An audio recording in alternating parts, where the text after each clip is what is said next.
আমরা একটা literary magazine বের করছি, তো সেই ম্যাগাজিনে আপনার, যেহেতু আপনি কবিতা লেখেন, আপনার একটা কবিতা পেলে। আমি কবিতা লিখি কই না, আমি কবিতা লিখি না তো।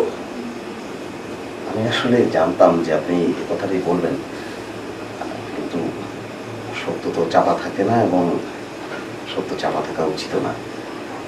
আপনি কবিতা লেখেন এবং অসাধারণ লেখেন।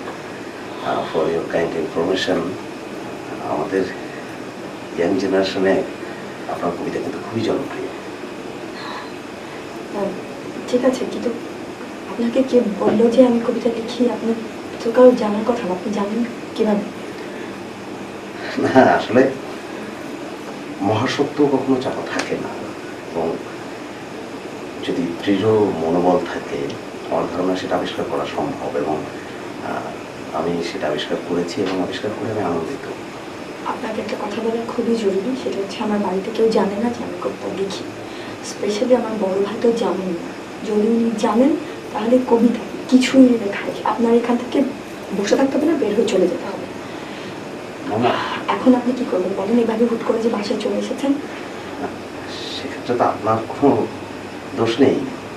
দোষ যদি কিছু হয়ে থাকে তো সেটা আমার, সেটা আমি ফেস করবো। সেটা বুঝলাম, কিন্তু আপনি বলবেন না যে আপনি আমার কাছে এসেছেন? হ্যাঁ ভাইয়া, কথা বলেন আপনি।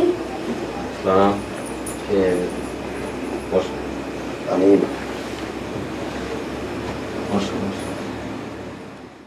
আপনি? আমি গোর্কি চৌধুরী, আমি এ পাড়ারই ছেলে। আমি দেখেছি আপনাকে এই এলাকায়। আমি আসলে আপনার কাছে এসেছি, আমি একটা লিটল ম্যাগাজিন বের করছি, তো সেই জন্য একটা কবিতার দরকার। আমি তো কবিতা লিখি না। না না, আপনি কবিতা লেখেন না সেটা আমি জানি। আমি এসেছি আপনার বোন, সম্ভবত কেয়া নাম। হ্যাঁ, কেয়া। ওনার কাছে একটা কবিতার জন্য এসেছি। ও কি কবিতা লিখে? আসলে আমি আপনাকে কীভাবে বলবো বুঝতে পারছি না। উনি হয়তো আপনাকে খুব ভয় পান, মানে এটা আমার অনুমান। সে কারণেই হয়তো উনি আপনাকে বলেননি। উনি কবিতা লেখেন একটা ছদ্মনামে, অপরাজিতা নামে। না, এটা কোনো সমস্যা না। অনেক বড় বড় কবি ছদ্মনাম ব্যবহার করেছেন, যেমন সুনীল গঙ্গোপাধ্যায়, ওনার ছদ্মনাম নীললোহিত, আপনি বোধহয় জানেন। তা এখনকার কবিতা তো খারাপ কিছু না, ভালো। আমাদের এখনকার যে সমাজ, নারী সমাজ যে এত দূরে গিয়েছে, সেটা তো এমনি এমনি না। তার পেছনে কিন্তু এই কবি, লেখিকা, এদের অনেক বড় অবদান। আপনি হাসন রাজার নাম তো শুনেছেন, পাইছেন? হ্যাঁ। ওনার ফুপু সহিবা খাতুন কবিতা লিখতেন।